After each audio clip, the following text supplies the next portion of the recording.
Now we are going to continue from the previous section, that was we was discussing about the software embedded in a system. So we have seen how we are converting our codes into a ROM image, and also we have seen what is the importance of device drivers and device managers, and then I have told that we have to use some of the software tools for obtaining the ROM image.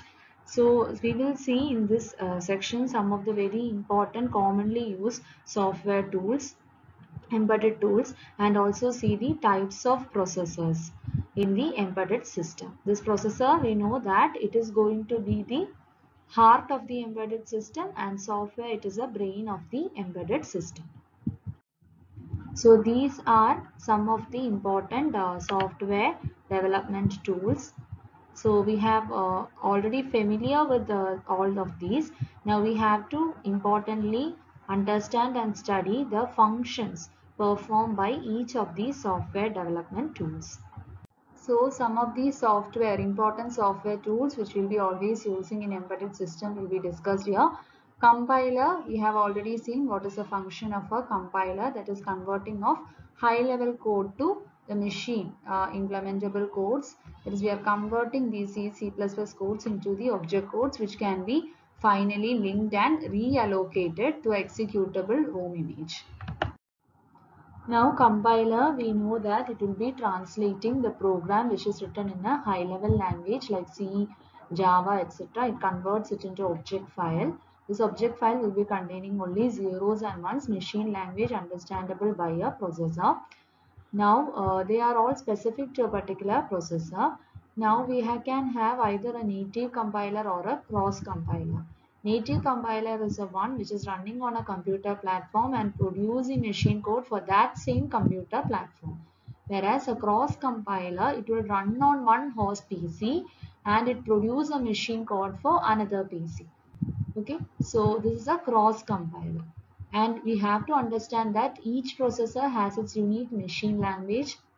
So directly doing the machine language is very much time consuming and hectic, and the compilers will support only standard object file format like the COFF and ELF, that is executable linkable format, etc. Now next software tool, that is an assembler for converting the assembly language program into machine language program. So assembler is also a software program that is for one-to-one translation from the human readable assembly language to a equivalent machine language. So we are converting this again to a machine readable form. Now the input has always to be a assembly language, and we are having a cross assembler also, that is assembler which run on a host PC but produces a machine code appropriate for a target PC, that is called as a cross assembler. Now next we have the linker. The linker is another software tool, that is we have already seen in the converting of our program code to a ROM image. What does a linker do? It is having two functions. Either it simply combine these object codes, or it will dynamically link. This is a dynamic linking library. From the library, if there is any predefined functions in the code, it will be combining the codes, that is the zeros and ones together. It will be combining it to the object codes. So if there is no predefined function, then it will be simply combining the object codes. But if there is predefined function in the program code, it have to take the corresponding codes from the library and link it to the object codes, and then we can get a executable file. So a linker or link editor, it is a program that take one or more object generated by the compiler and assemble them to a single executable program, and it combines the object file from compiler and resolve variable and function references. There may be standard function, for example like square root, delay or print function, etc. Now these variables, they may be referenced in one file and they may be defined in another file. So it is a function of this linker in order to combine the files and the codes if required. And some examples also we have seen in the last section. And the output of the linker, it is a new object file. It contains all of the code and the data from the input object files. Now, if there is a problem, that is if the same symbol it is declared in more than one in the object file, then the linker it will be unable to proceed. So the linker basically creates a relocatable version of the program. So basically we have now a new code, that is we have linked from our library, we have linked it and added to the already existing machine code. The program is complete except no memory address is being assigned. So again there has to be the process of locator, loading, etc. to reallocate these memory addresses. Now we are simply have linked all the codes together. The entire embedded application, including the operating system, it is frequently statically linked together and executed as a single binary image. So again, along with the operating system, we have to reallocate the address. So that is the further functions. So again, has to be a locator, loader, etc. to finally obtain a ROM image. So next one is a loader tool. What does a loader do? That is, after we have done the process of the compiler or the assembler, we have converted our program codes into machine codes. What was we do? We have linked it. Okay, we have linked our machine codes with a predefined function, or we have combined the object codes. Then what will happen is we have to reallocate the code. That is, we have to reallocate the code after finding the physical memory address at that particular given instant. Obviously, the address will be varying, and we have to find the approximate start address. That is, for each of these code bytes, we are having these zeros and ones. For each of the code bytes, we have to find the approximate start address. That is, after the linking, when we combine all these object codes, the memory also will be varying. So we have to reallocate the code after finding the approximate start address. Now next one is the locator tool. Locator tool means that we are going to locate our code as a ROM image. So in our conversion process, after obtaining the process of the compiling, assembling, and then finally linking and getting our final code along with the data, we have to locate it as a image in the ROM, our read-only memory. So at the particular instant, some space will be available in the ROM and some will be consumed. So we have to keep a track of the available address at every time the system is running. So at those available address, the locator tool it is going to permanently place it. Okay, permanently place the final code along with the data at the address which is actually available at the ROM.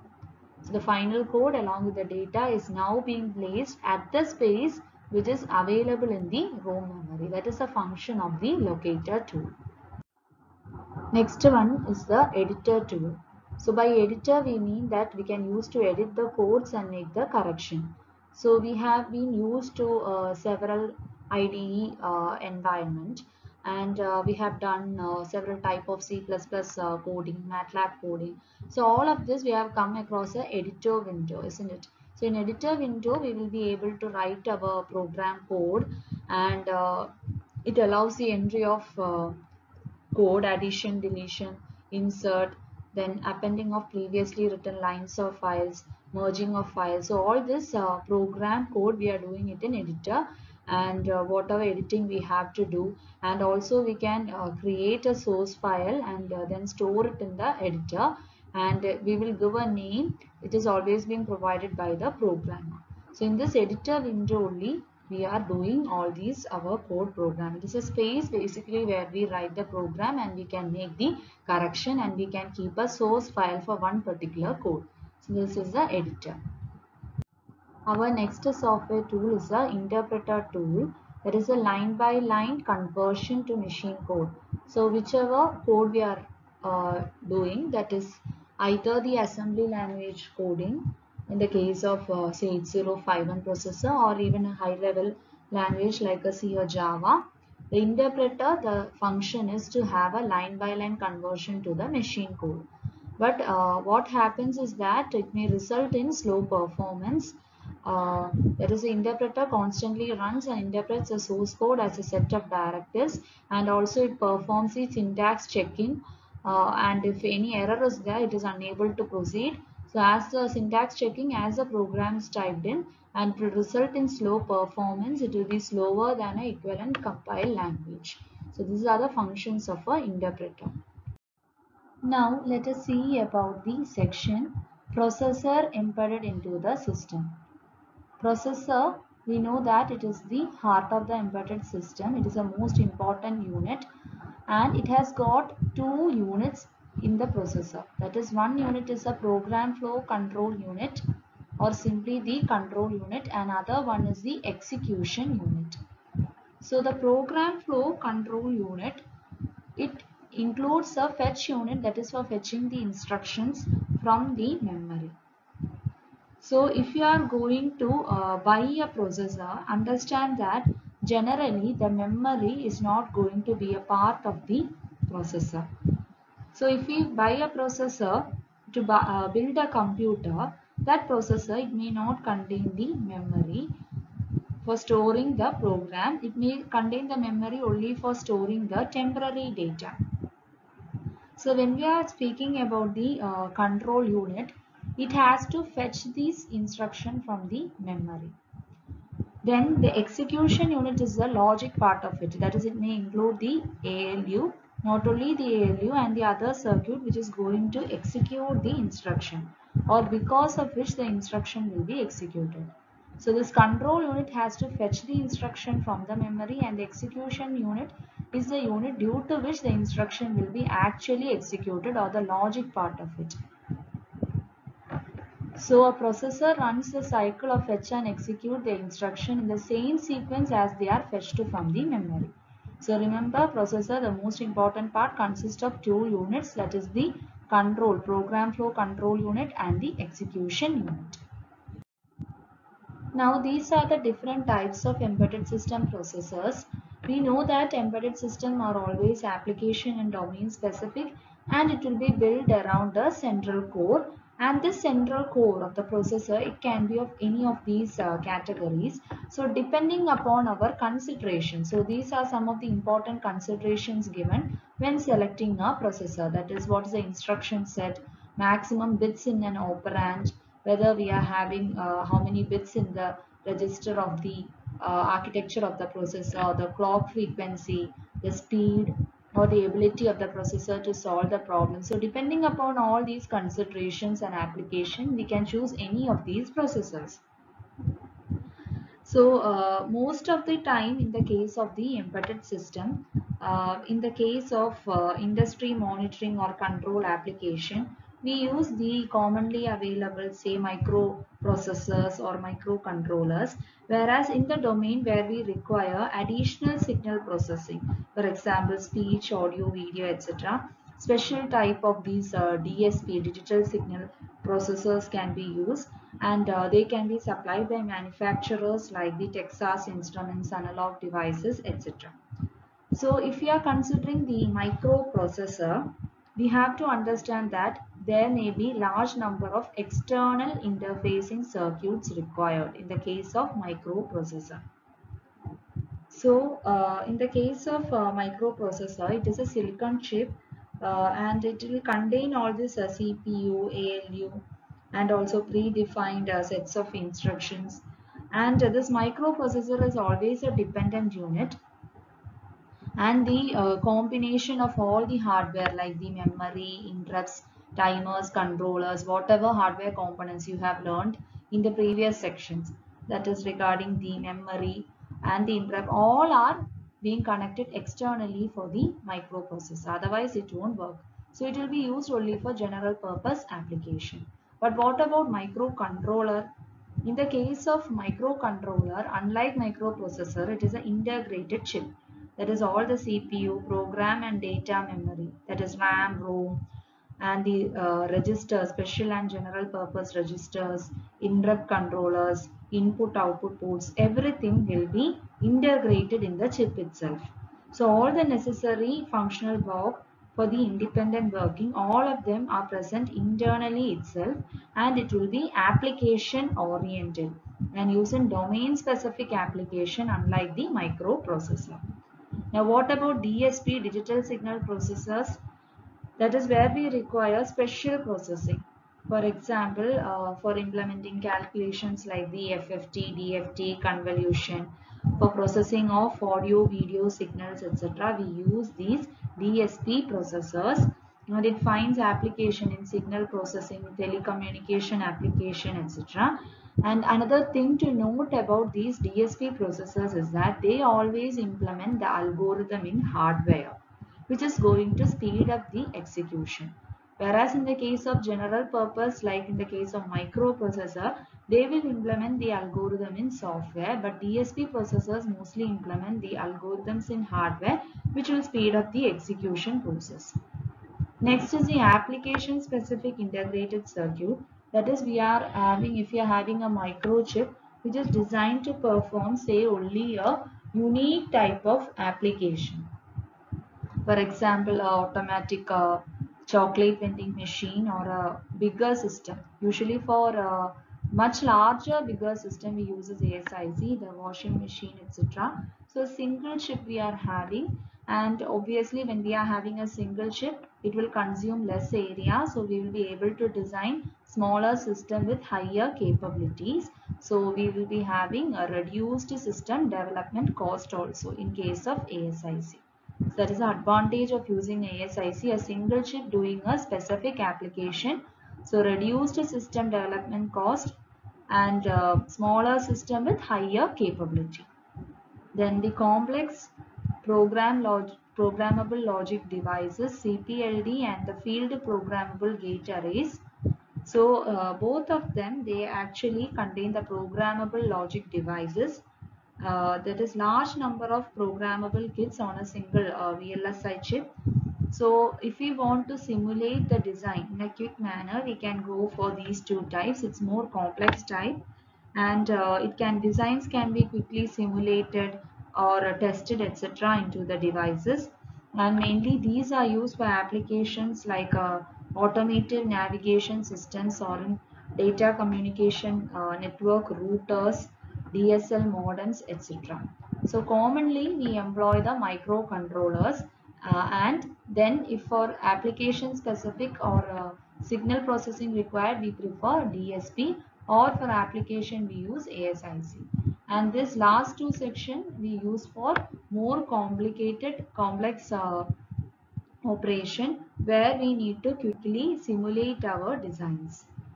So these are the different types of processor. Depending upon the application, we can choose the different type of embedded system processors. Among the different type of processors, the most commonly used is the microcontroller.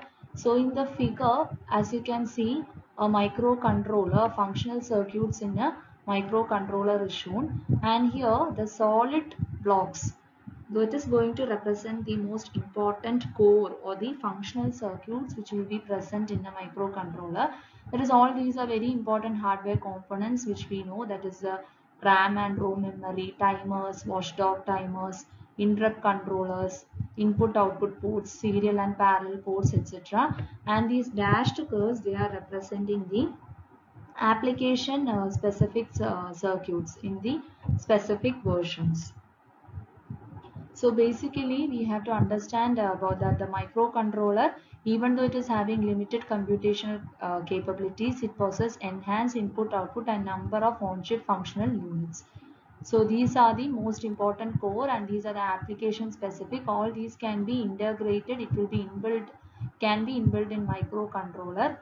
Now depending upon the application specific features, we have to choose the micro controllers that is well suited for the real-time control applications, and it is used when a small embedded software has to be located in the internal memory, and when on-chip functional units such as various types of peripherals, ports, timers, ADC, PWM. So all these are required for the conversion of analog to digital signals, etc. So if we have only a small software which has to be embedded into our processor, that is present in there in the internal memory. Only a small memory we need. So in such type of application, you can go for the microcontroller. So remember, out of all these processors, we commonly use the microcontroller, and this is actually a representation of all the core units, parts of a microcomputer, and these are application specific circuits. So in this section, we have seen about the several important software tools and also the types of processors implemented in embedded systems.